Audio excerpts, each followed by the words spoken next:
Naninira sa'yo, basta't alam mo lang tamang ginagawa mo. Nakiusap po ako kay Kabesang Panginoon.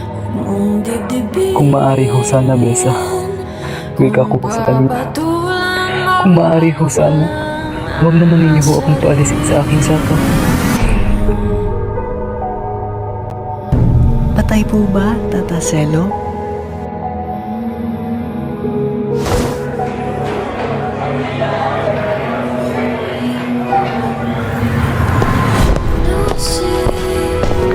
Wala na nga kayong mapupuntahan, Tata Selo.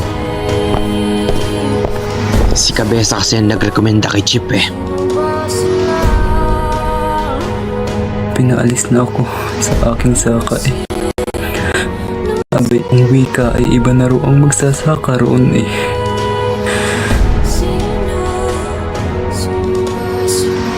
Kinuha na ga ang lahat sa akin. Ang lahat ga'y kinuha na sa akin. Ang lahat ga.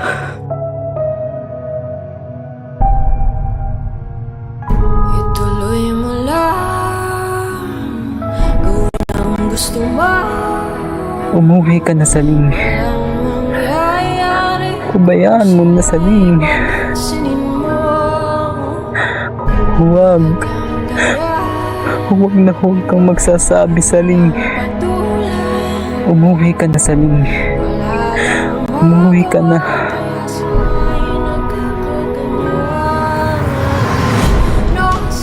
Ngunit ay, ako gawin tinungkod na niya ng tinungkod. Hindi katwiran yan para tagayin mo ang Kabesa. Pinuntahan niya ako sa aking saka, Aman. Patay po ba, Tata Selo? Kung mawawalan ako ng saka, saan ga ako pupunta?